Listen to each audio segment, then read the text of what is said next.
Selamat pagi kelas 8. Ketemu lagi dalam pembelajaran PPKN. Jika minggu lalu kita kemarin sudah belajar tentang makna semangat dan komitmen kebangsaan yang dimulai dari periode sebelum pergerakan nasional hingga pada periode untuk mengisi kemerdekaan. Dan hari ini kita akan lanjutkan tentang arti penting semangat dan komitmen kebangsaan untuk memperkuat negara kesatuan Republik Indonesia.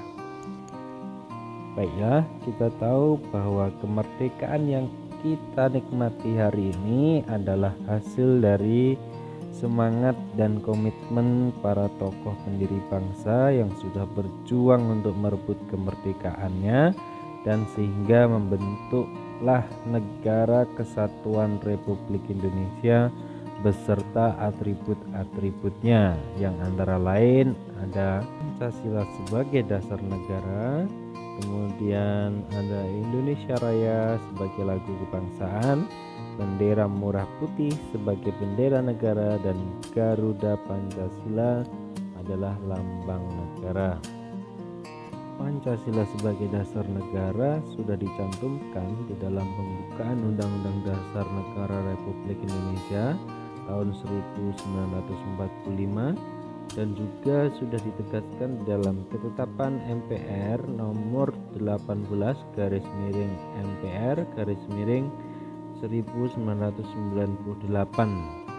Pancasila sebagai dasar negara Indonesia memiliki makna bahwa dalam mengatur dan penyelenggaraan segala aktivitas kenegaraan harus berpedoman pada nilai-nilai luhur yang terkandung di dalam Pancasila. Termasuk di dalamnya adalah peraturan-peraturan yang dibuat. Selanjutnya yaitu lagu Indonesia Raya sebagai lagu kebangsaan. Lagu Indonesia Raya diciptakan oleh W.R. Supratman dan lagu ini diperdengarkan pertama kalinya dengan tanpa syair yaitu pada tanggal 28 Oktober tahun 1928 di Jakarta, tepatnya pada kegiatan Kongres Pemuda Indonesia yang kedua.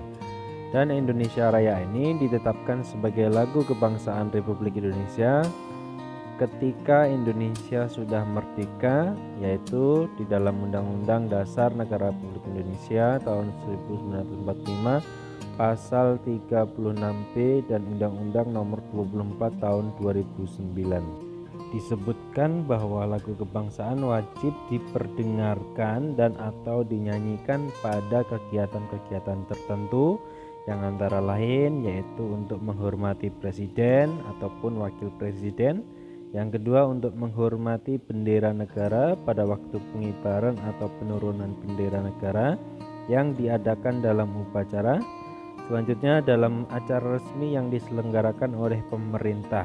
Dan selanjutnya ya sampai di poin 7. Nah, kalian nanti bisa lihat di buku paket kalian halaman 171. Di situ ada penggunaan Indonesia Raya atau lagu kebangsaan dalam acara-acara yang sudah ditentukan dalam undang-undang. Selanjutnya adalah bendera merah putih sebagai bendera negara. Nah, teacher akan sampaikan secara singkatnya bahwa bendera merah putih ternyata diadopsi dari warna yang memang sudah populer di Nusantara, yaitu adanya dwiwarna yaitu merah dan putih yang sering digunakan oleh kerajaan-kerajaan Nusantara terdahulu yang antara lain ada Kerajaan Majapahit, Kerajaan Singosari, Kerajaan Kediri yang memang pada waktu itu sudah menggunakan warna merah putih sebagai warna panji-panji kemenangan mereka dalam berperang. Nah, kemudian bendera merah putih diadopsi setelah Indonesia merdeka, yaitu dicantumkan di dalam Undang-Undang Dasar Negara Republik Indonesia tahun 1945 yaitu pasal 35 yang berbunyi bendera negara Indonesia ialah sang merah putih. Nah, adapun penggunaan bendera merah putih yang sudah tercantum di dalam undang-undang antara lain yaitu pada waktu ulang tahun negara, yaitu pada tanggal 17 Agustus yang setiap tahunnya kita peringati bersama. Kemudian juga ada beberapa kantor-kantor dinas yang wajib mengibarkan setiap hari. Nah, ini juga sudah diatur di dalam undang-undang, yang antara lain adalah Istana Presiden, kemudian lembaga negara, kantor kementerian dan lain sebagainya, yang nanti kalian juga bisa lihat di halaman 174 sampai 175. Ya, di situ ada beberapa kantor atau instansi yang wajib dalam undang-undang untuk mengibarkan bendera merah putih setiap harinya. Yang selanjutnya adalah burung Garuda sebagai lambang negara, yang telah mana diatur dalam Undang-Undang Dasar, yaitu pasal 36A tahun 1945, bahwa burung Garuda sebagai lambang negara melambangkan suatu kebajikan, pengetahuan, kekuatan, keberanian, kesetiaan, dan kedisiplinan, ya, yang semuanya itu tidak lepas juga dari sejarah tentang kerajaan yang pernah jaya di Nusantara. Jadi burung Garuda ini juga diadopsi dari kebudayaan Jawa dan Bali, yang mana ada kepercayaan bahwa burung Garuda adalah tunggangan atau kendaraan Dewa Wisnu, yaitu dewa pemelihara alam semesta, ciptaan Tuhan Yang Maha Esa. Nah, mitologi ini diambil dari sejarah yang pernah berkembang di Nusantara zaman kerajaan. Untuk lebih lengkapnya, yaitu tentang lambang negara burung Garuda dan ketentuan-ketentuan lain yang sudah diatur dalam undang-undang, kalian bisa simak di halaman 180 sampai 181. Nah, dan selanjutnya yang terakhir adalah peran tokoh masyarakat akan pentingnya semangat dan komitmen kebangsaan untuk memperkuat negara kesatuan Republik Indonesia. Jadi sudah sewajarnya kita sebagai warga negara yang sudah menikmati hasil dari perjuangan para tokoh yang sangat berjasa, yaitu kita diberikan warisan, yaitu berupa keteladanan dan ketokohan yang harus kita ikuti bersama.